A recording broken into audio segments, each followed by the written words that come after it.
जय हिंद दोस्तों, welcome to Pass Academy. Okay, I am Vijay Kumar Barik, your history and geography faculty, and today I will discuss about the history, ancient history topic. Just you have written here. First we'll go for introduction. First we'll discuss about what is history.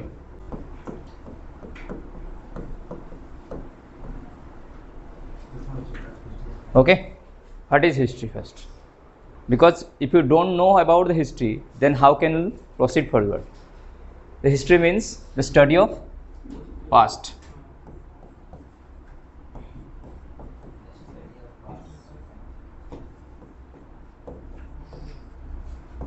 Past के बारे में हम study करेंगे या फिर अतीत के बारे में, इसको बोलते हैं स्टडी ऑफ पास्ट।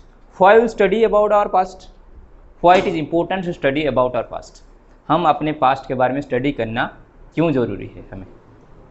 क्योंकि हमें पहले अपना पास्ट को जानेंगे तभी अपना प्रेजेंट को अच्छा बनाएंगे और उसके हिसाब से फ्यूचर भी अच्छा बनेगा।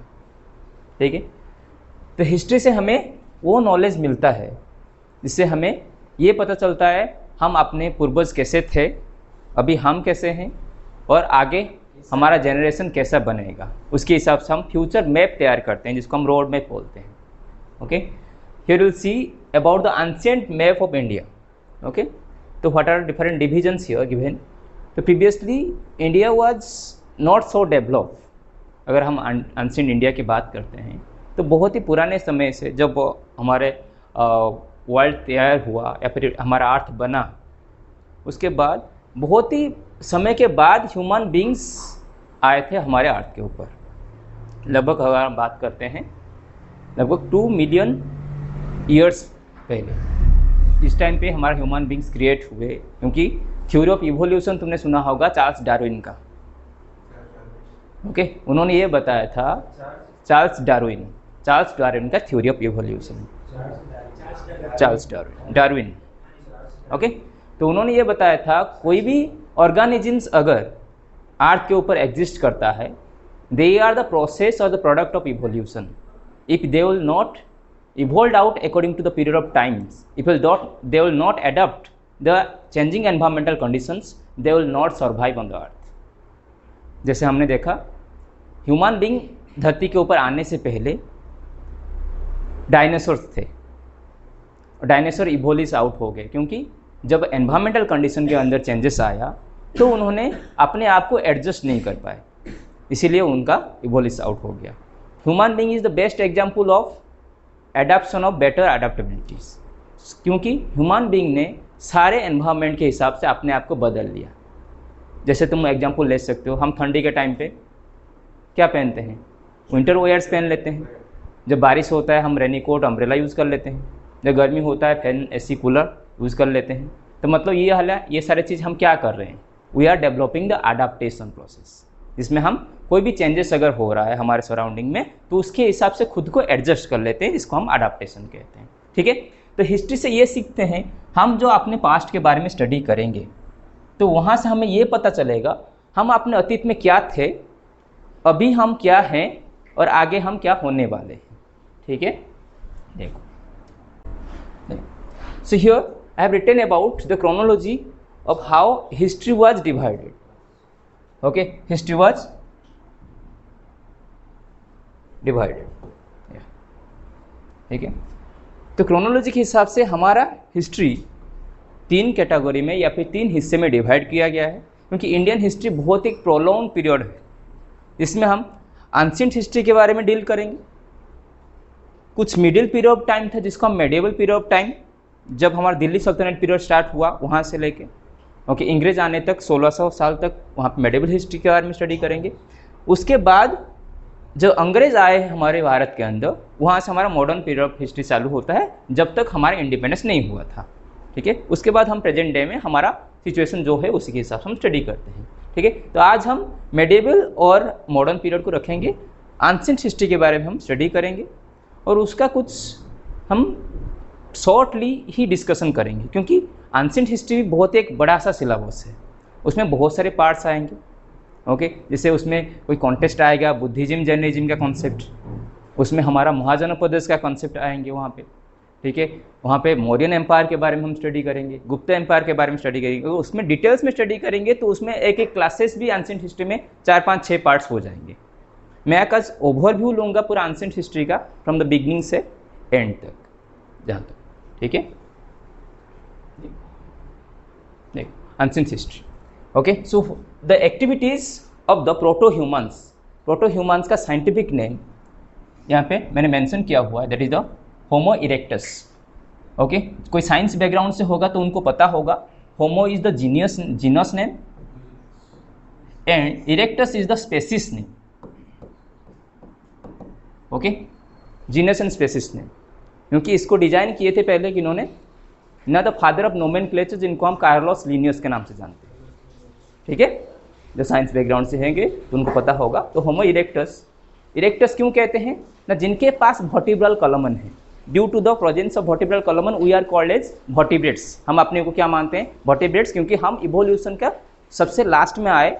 जब हम छोटे स्टेज में थे तो उस टाइम पे हमारे पास था नोटोकॉर्ड, एम्ब्रियोनिक स्टेजेस में, ठीक है। जब एम्ब्रियोनिक स्टेजेस हमारे अंदर डेवलप हुआ तो हम एम्ब्रियो के अंदर नोटोकॉर्ड कन्वर्ट हो गया किसमें, वर्टिब्रल कॉलमन में, ठीक है। तो होमो इरेक्टस जो पहले ह्यूमन बींग्स यहाँ पे क्रिएट हुए थे लगभग हमारे 20 lakh years ago, okay. And उसके बाद जो हम किसका रेसेस हैं ना, we are the homo sapiens, जो थोड़ा डेवलप ह्यूमन बींग्स है, जो कि 7000 BC से पहले अर्थ के ऊपर ओरिजिनेट हुए हैं, ठीक है।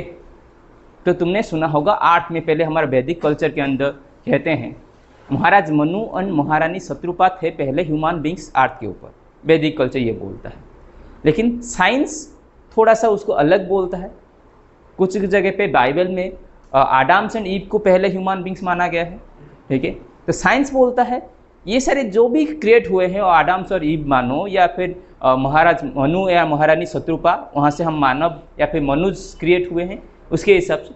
लेकिन हम एडम एंड वो बाइबल मानता है, बाइबल का कॉन्सेप्ट के हिसाब से। हम हमारे वैदिक टेक्स्ट के हिसाब से मानते हैं, हमारे वैदिक कल्चर बोलता है महाराज मनु एंड महारानी शत्रुपा ही पहले ह्यूमन बींग्स थे हमारे अर्थ के ऊपर। महाराज मनु के नाम से ही हम मानव हैं, उनका मनुज, मनु से जो पैदा हुए हैं, मनु से जात, मनुज मतलब मनु से जात, ओके, इसीलिए हम मानव हैं। तो हमारा साइंटिफिक नेम क्या है, homo sapiens. Homo is the genus name and sapiens is the species name, okay. And that period of time human being was not having the permanent settlement. Human beings के पास कोई permanent settlement नहीं था। वो generally क्या थे, they are hunters and gatherers, okay. शिकार करना, उसके साथ साथ कहीं से फूल जो भी पत्ते होते हैं उसको अपने बॉडी को कवर अप करते थे, या फिर खाने के लिए फ्रूट्स लेते थे। तो हंटर्स एंड गैदरर्स होते थे ह्यूमन बींग्स, क्योंकि उनके पास कोई सेटलमेंट नहीं था, उतना वो आइडिया डेवलप नहीं हुआ था। धीरे धीरे जब टाइम चेंजेस हुआ तो समय का चक्र चला, तो ह्यूमन बींग्स ऐसे प्रोसेस में आ गए जिसमें उन्होंने आग का यूज़ करना आग का पैदा करने वाला सोर्सेस उनको मिला। जैसे 2 पत्थर को उन्होंने घिस के, 2 लकड़ी को घिस के आग जलाने वाले चीज़, पहले वो तो सारे चीज़ कच्चा खाते थे, फिर उसमें आग में पका के खाए। फिर उन्होंने व्हील का इवोल्यूशन किया, व्हील का इन्वेंशन किया। देखा कोई चीज़ अगर स्लाइडिंग, हाँ, उन्होंने देखा जब वो कोई काम कर रहे थे, देखा कोई चीज़ आपस में टकराने से थोड़ा सा कुछ स्पार्कलिंग होता है कहीं जगह पे।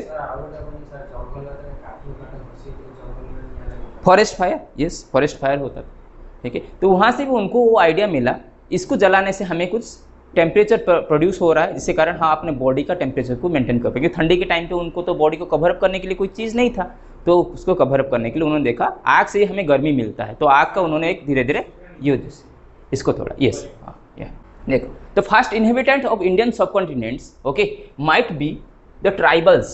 ऐसे वो ट्राइबल्स ग्रुप थे, जैसे हम कह सकते हैं नागाज, ये कहाँ पे रहते थे, they are in the north east part, okay. Santhals कहाँ पे रहते थे, ईस्ट इंडिया पार्ट में।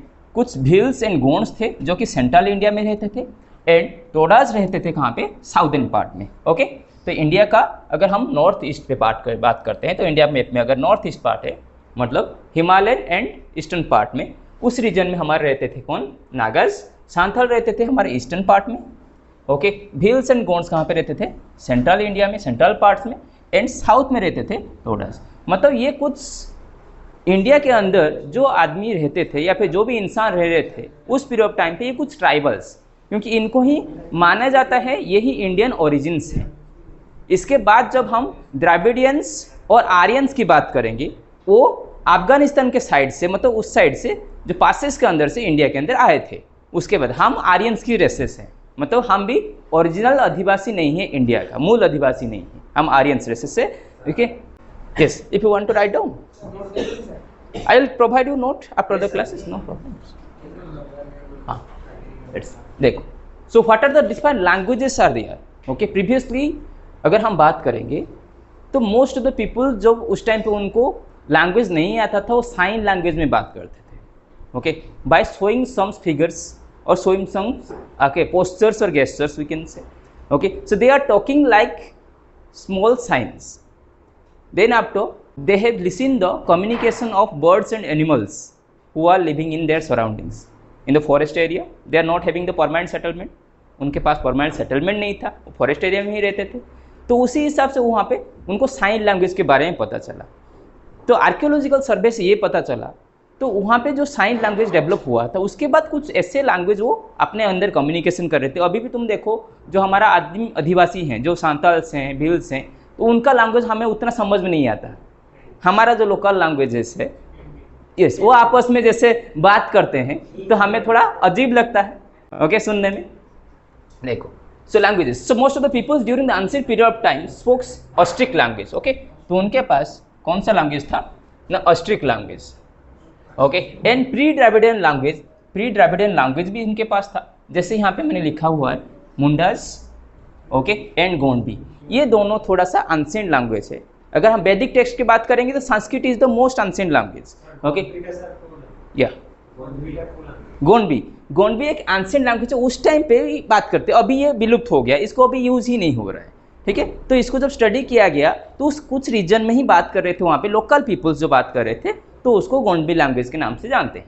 ठीक है, सो द्राविडियंस एंड आर्यंस, ओके, जो द्राविडियंस है, जो साउदर्न पार्ट में, इंडिया के साउदर्न पार्ट में, डेक्कन पार्ट में रहते हैं, ओके, द्राविडियंस। इसीलिए तुमने देखा होगा जो द्राविडियंस होते हैं वो थोड़ा काले होते हैं, ओके, अफ्रीकन के ओरिजिन के हिसाब से, क्योंकि अफ्रीकन से आए थे वेस्ट इंडीज की तरह, थोड़ा द्राविडियन काले दिखते हैं। जैसे हमारा साउदर्न पार्ट में तमिलनाडु, केरला, यहाँ पे कर्नाटक, उस एरिया में जो लोग रहते हैं, ओके, और हम थोड़ा सा गोरे हैं, क्यों, हम आर्यन ओरिजिन है, हम आए हैं सेंट्रल एशिया से, ओके, तो Aryans. So they came to later to the Indian subcontinent part, Indian subcontinent parts में इन्होंने आए, फिर अपना ये सेटलमेंट बनाया, क्योंकि उस टाइम पे उनका सेटलमेंट नहीं था, तो स्लोली स्लोली उन्होंने सिविलाइजेशन स्टार्ट किया। तुमने इमन गांव का नाम सुना होगा, जो पहला विलेज डेवलप हुआ था इंडिया के अंदर। उसके बाद तुमने एंशिएंट के अंदर बहुत सारे सिविलाइजेशन के बारे में सुना होगा, जैसे इंडस रिवर के किनारे हमारा सबसे पुराना सिविलाइजेशन या बड़ा शहर बना था इंडस वैली सिविलाइजेशन, जिसको हम हड़प्पन सिविलाइजेशन के नाम से भी जानते हैं। ओके, नाइल रिवर के किनारे बना था हमारा Egyptian civilization, okay, Chinese civilization बना था हुआंग हो रिवर के किनारे, ओके, और बना था हमारा यूफ्रेट रिवर के किनारे भी सिविलाइजेशन बना था। मतलब बहुत सारे ऐसे मॉडर्न सिविलाइजेशन थे जो कि उस पीरियड ऑफ टाइम पे माना जाता था यहाँ पे जो सिविलाइजेशन है वो वहाँ पे डेवलप सिविलाइजेशन। जैसे हड़प्पा में हमने देखा हुआ है द ग्रेट बाथ, बहुत ही बड़ा सा नहाने का जो घर है, स्नानागृह, ठीक है, तो वहाँ पे लोग, बहुत सारे लोग एट ए टाइम नहा सकते हैं। वहाँ पे बहुत ही कम्युनिकेशन, उनका जो ड्रेनेज सिस्टम बहुत ही अच्छा था, उसका स्टडी से हमें पता चला है, आर्कियोलॉजिकल सर्वे से। तो मतलब अगर हम एंशिएंट इंडिया की बात करते हैं तो ऐसे कुछ हमें प्रूफ मिलते हैं, ऐसे कुछ हमें पॉइंट्स मिलते हैं, जिससे कारण हम ये समझ सकते हैं तो एंशिएंट ह्यूमन बींग्स उतना मतलब पूरा पीछे नहीं थे, थोड़ा बहुत तो डेवलपमेंट था, उनको तो कुछ ना कुछ नॉलेज था, तो उन्होंने अपने आप को मॉडिफिकेशन किया, सोसाइटी के हिसाब से खुद को एडजस्ट किया, एनवायरनमेंट के अंदर जो भी चेंजेस आए उसके हिसाब से एडजस्ट किए, तो फिर नया फॉर्म में वो डेवलप हो गए। ठीक है, देखो तो ancient India can be studied here. यहाँ पे इंडिया को, एंशिएंट इंडिया को हम स्टडी करते हैं, वहाँ पे जो आर्कियोलॉजिकल सर्वे से कुछ हमें ये चीज़ मिले हैं जिसको हम टूल्स कहते हैं, कोई सा हो मेटल का टूल्स हो या फिर पहले आइवरी या बोन से बना हुआ था कुछ टूल्स हो, तो वहाँ पे जो टूल्स यूज होते हैं उसके हिसाब से यहाँ पे एंशिएंट इंडिया को हमने 3 मेजर एरा या मेजर पीरियड में हमने डिवाइड किए हुए हैं। ठीक है, they are called palaeolithic era, mesolithic era and neolithic era. Okay, तो मतलब पैलियोलिथिक एरा में हम कुछ स्टडी करेंगे, मेजोलिथिक एरा में जो मिडिल पीरियड ऑफ टाइम वहाँ पे भी कुछ स्टडी है, ओके। एंड नियोलिथिक एरा थोड़ा डेवलप हुए। इसके बाद नियोलिथिक एरा के बाद हम चाल्कोलिथिक एरा जहाँ पे कॉपर का यूज और ब्रॉन्ज का यूज आएगा, उसके बाद आयरन एज आएगा जहाँ पे हम थोड़ा सा डेवलप सिविलाइजेशन के बारे में स्टडी करेंगे, कुछ महाजनपद पद्धति के बारे में स्टडी करेंगे, मौर्यन किंगडम्स एंड गुप्त किंगडम्स के बारे में हम स्टडी करेंगे। ठीक है, देखो मैं पैलियोलिथिक एरा के बारे में थोड़ा बताता हूँ। देखो जो पैलियोलिथिक एरा जो 2 मिलियन बीसी से, ओके, बीसी का फुल फॉर्म किसको पता है, थोड़ा बताओ। बिफोर द क्राइस्ट अराइवल और बीसी, ओके, बीसीई कहीं पे लिखा होता है, ओके, आफ्टर क्रिस्ट, एडी मतलब आनो डोमिनो, ओके, और आफ्टर द क्रिस्ट एरा। ठीक है, तो 2 मिलियन बीसी टू 10,000 बीसी तक हमारा पैलियोलिथिक पीरियड होता है। So peoples came to know about the use of fires. Okay, इस पीरियड ऑफ टाइम पे लोगों को क्या पता चला ना, फायर का यूज के बारे में पता चला। ओके, लोगों ने देखा, जैसे बोल रहा था, तो उन्होंने फॉरेस्ट फायर देखे कोई चीज़ आपस में टकरा रहे हैं, वहाँ पे कुछ स्पार्कलिंग हो रहा है, जिसके कारण कहीं कहीं पे आग लगा। ठीक है, तो उन्होंने देखा आग में कोई चीज़ अगर जलता है, आग में देखा कोई जानवर जल गया, कोई फ्रूट्स जल गया, तो उसको उन्होंने टेस्ट करके देखा ये तो बहुत अच्छा लग रहा है, तो कच्चे के हिसाब से तो ये पका हुआ बहुत अच्छा लग रहा है, तो इसके हिसाब से उन्होंने पका के खाना चालू किया, जो उसको जला के। ठीक है, so tools were made of limestone. उस टाइम पे जो स्टोन मिलता था तो स्टोन का टूल्स बनाते थे। ठीक है, उसको माइक्रोलिथ कहते हैं। देखो ऑस्ट्रिच एग भी उस टाइम पे मिला कुछ साइड्स में, जहाँ पे तुमने सुना होगा, अगर कोई बायोलॉजी बैकग्राउंड से उनको पता होगा, लार्जेस्ट लिविंग सेल्स अगर बात करेंगे तो वो ऑस्ट्रिच एग है। ठीक है, स्मॉलेस्ट लिविंग सेल्स कौन होगा बताओ। Smallest living cell mycoplasma. ठीक है, इसको हम पीपीएलओ कहते हैं। Mycoplasma is the smallest living cell, largest living cell ostrich egg. लेकर हमिंग बर्ड अभी उसको हम लिविंग फॉसिल्स कह सकते हैं।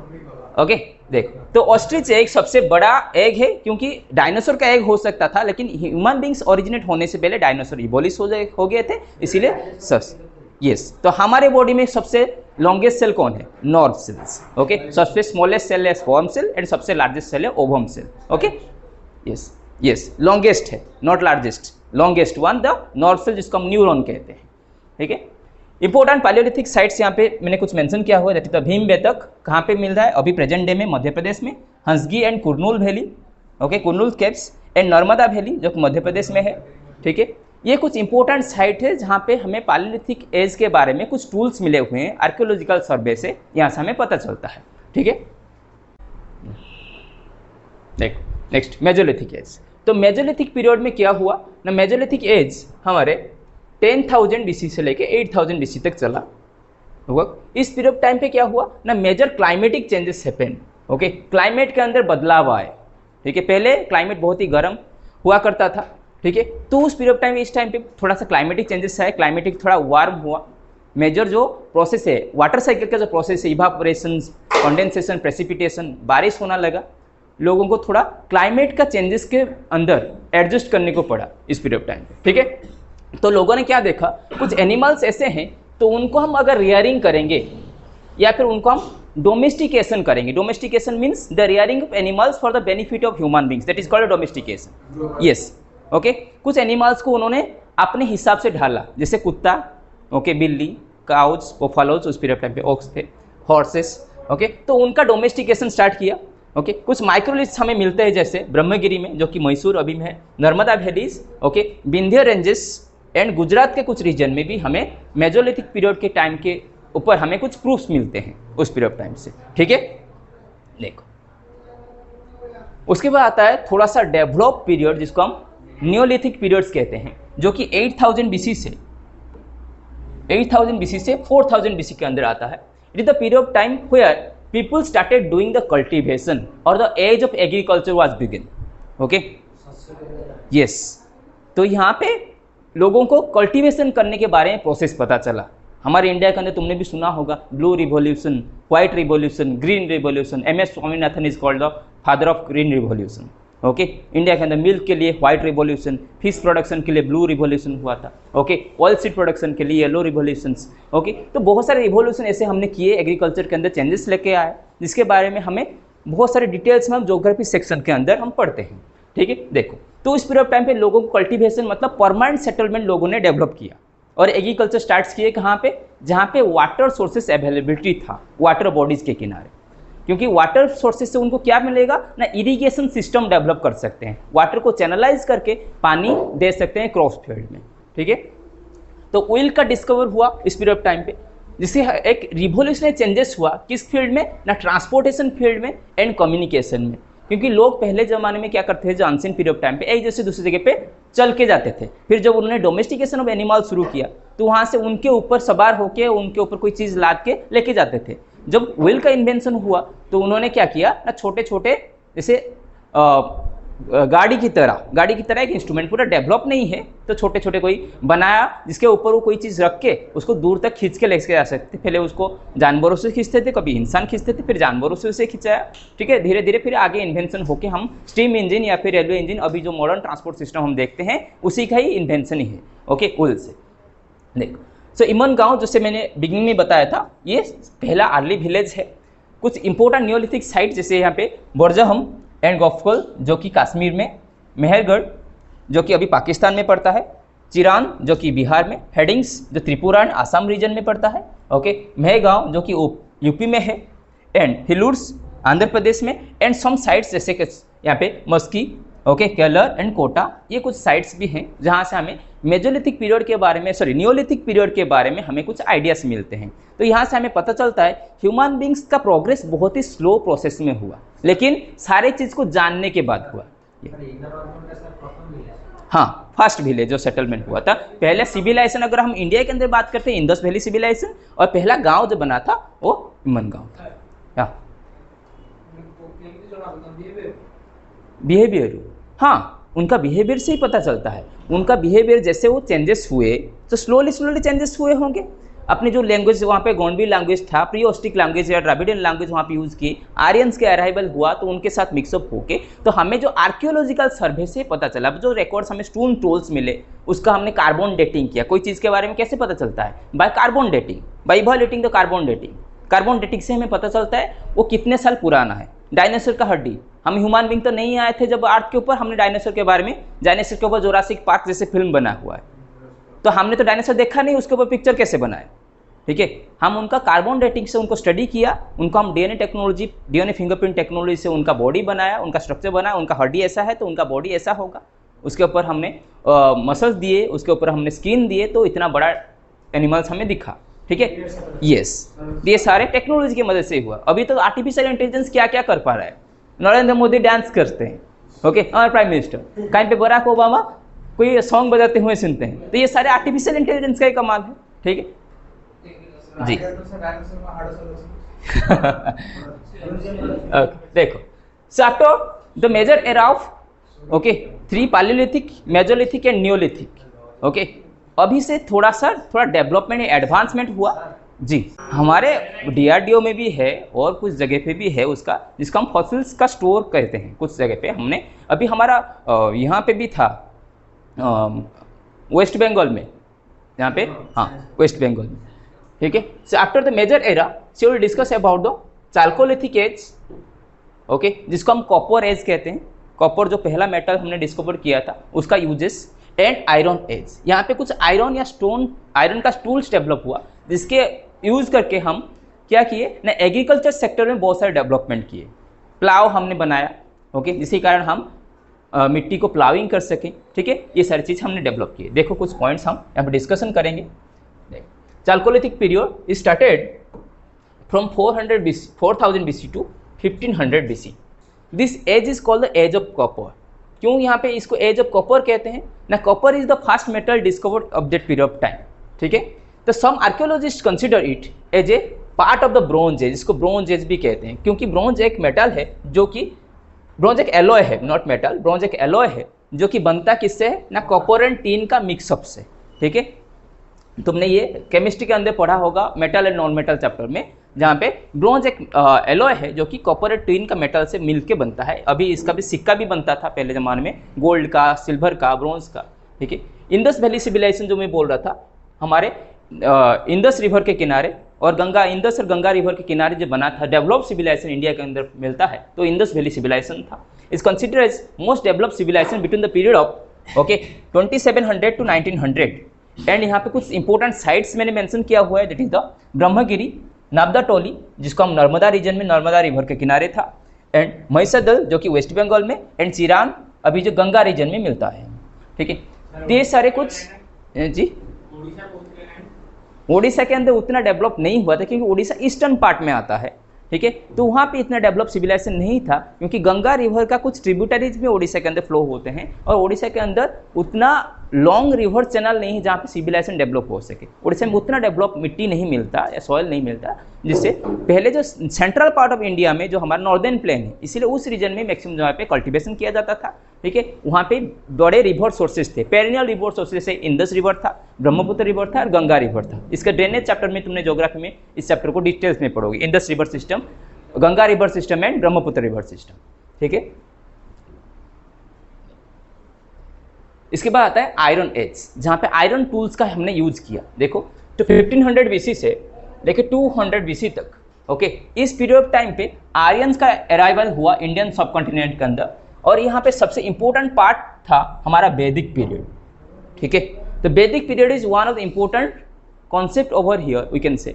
तो यहाँ पे ये जो सिविलाइजेशन स्टार्ट हुआ, जहाँ पे लोग क्या बने, ना एक डिसिप्लिन लाइफ मेंटेन करने बने। लोगों को जो पहले साइन लैंग्वेज में या फिर कुछ लोकल लैंग्वेज में लोग बात करते थे, तो यहाँ पे उनको एक डायरेक्शन मिला, संस्कृत लैंग्वेज का इन्वेंशन या फिर संस्कृत लैंग्वेज का यहाँ पे लोग यूज करने लगे। इसी कारण लोगों को एक सभ्य समाज का एस्टेब्लिश हुआ वैदिक पीरियड ऑफ टाइम पे।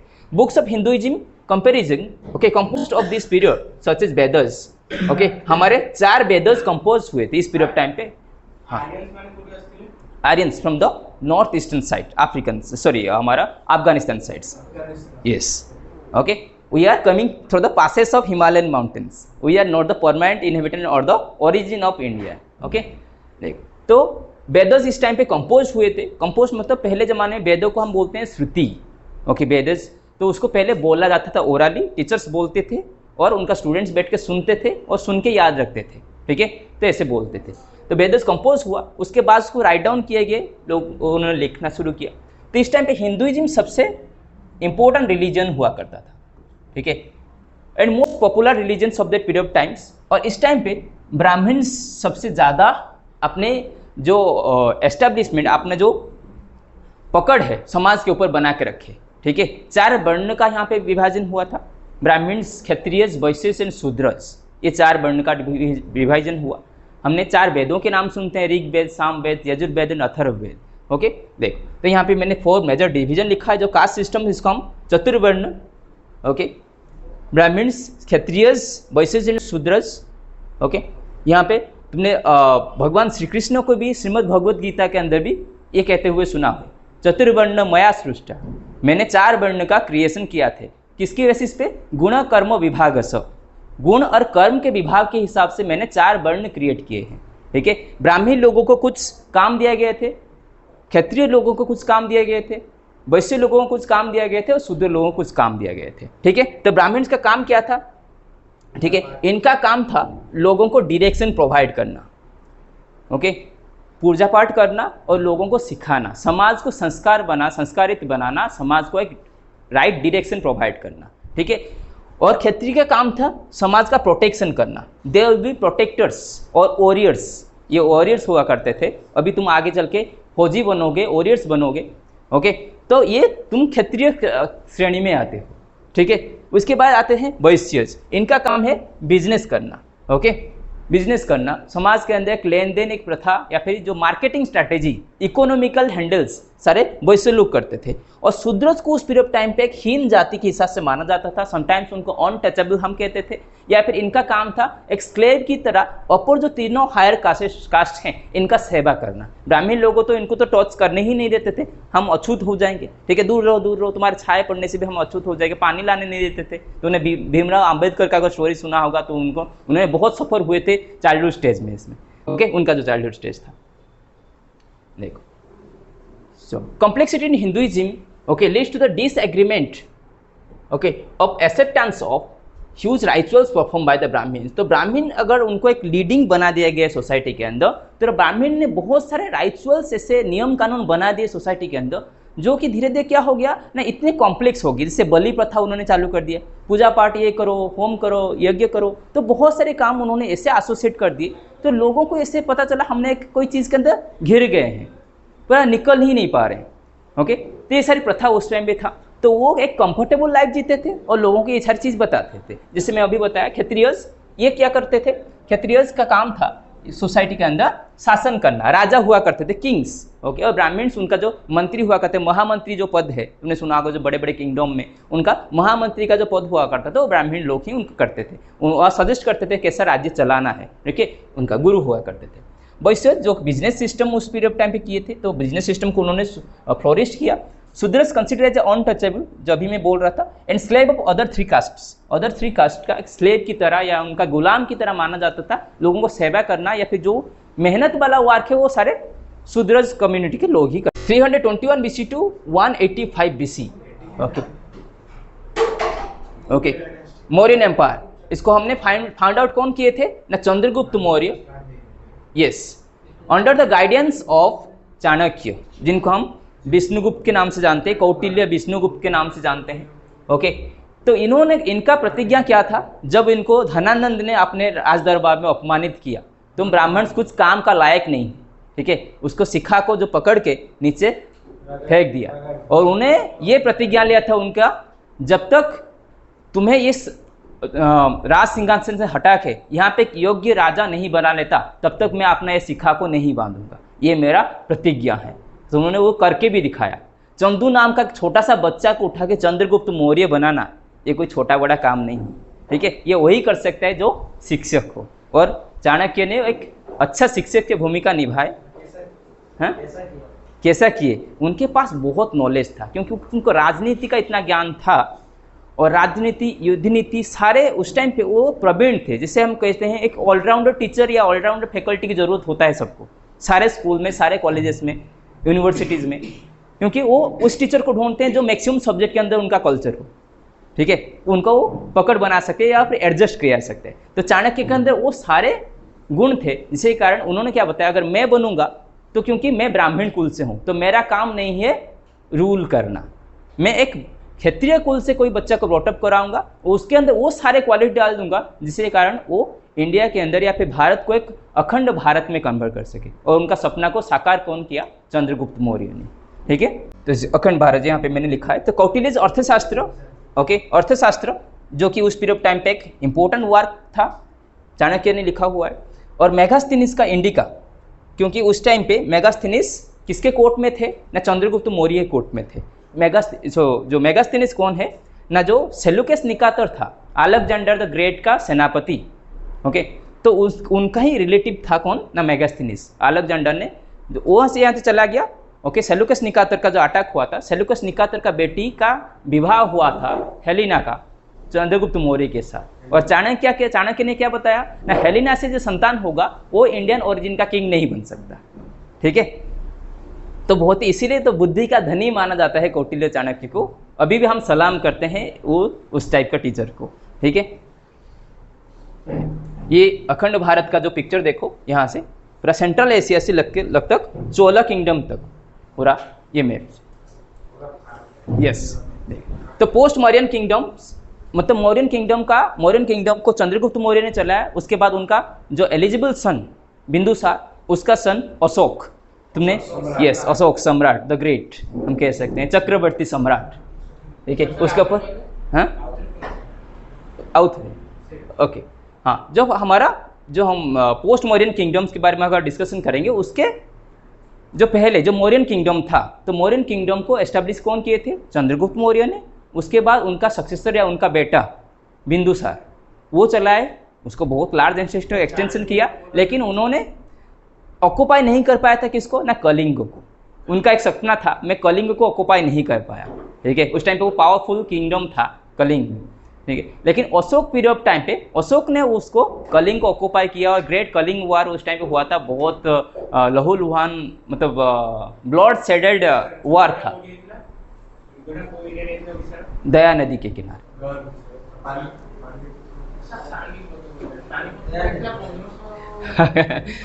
ओके, ऐसे ठीक है, कंसेप्ट इधर उधर हो जाता है तो कंफ्यूजन मत होना। ठीक है, कलिंग वार हुआ था।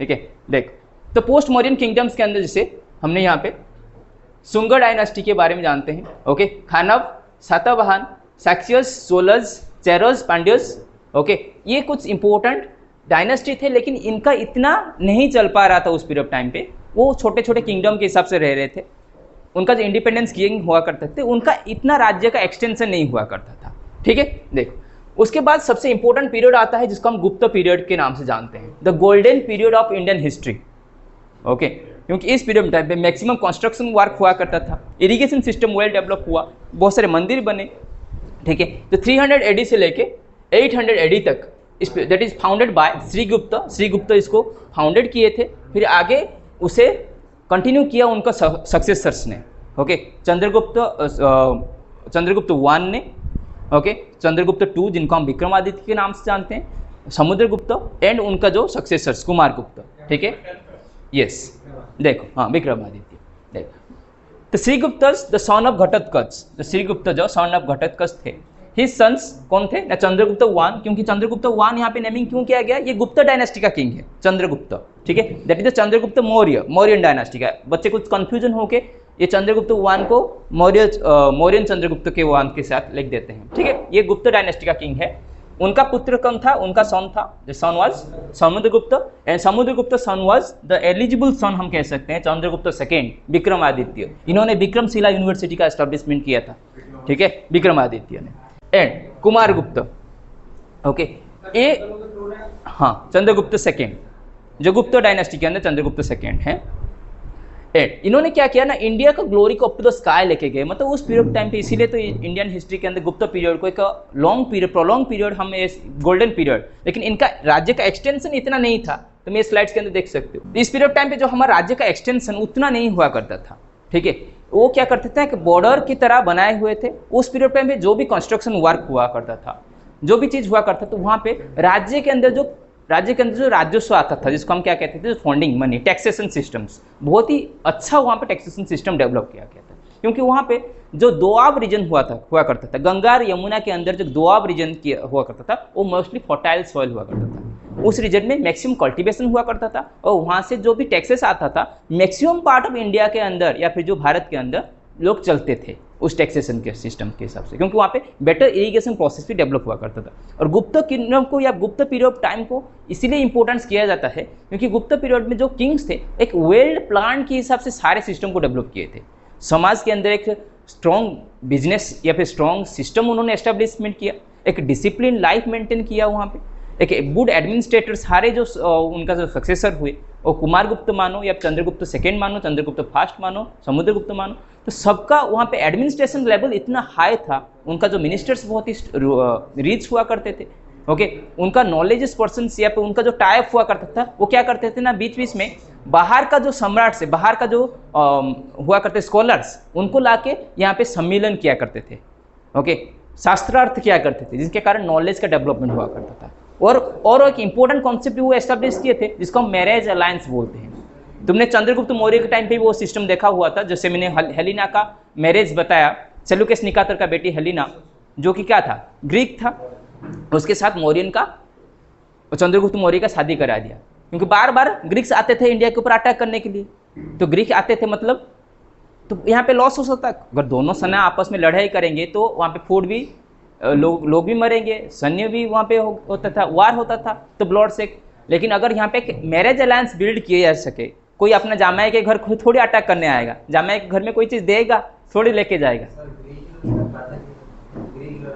ग्रीक के अंदर अलेक्जेंडर तो ग्रेट थे, उनके बाद उनके जो सक्सेसर्स, ओके, उन्होंने उनके वहाँ पे रूल किया, लेकिन वो उतना वहाँ पे कंट्रोल नहीं कर पाए, क्योंकि उनका अलेक्जेंडर का सपना था क्या, मैं पूरा वर्ल्ड का किंग बनूँ। मैक्सिमम पार्ट उन्होंने कवर अप कर लिया था, लेकिन कुछ पार्ट्स ऐसे रह गए थे जहाँ पे उन्होंने विन नहीं कर पाए, क्योंकि उनका लाइफ स्पैन, उनको एक डिजीज की वजह से डेथ उनका हो गया था, ठीक है।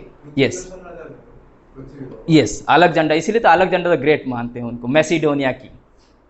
ओके, ये था आज हमारा एंशिएंट हिस्ट्री का टॉपिक, ओके।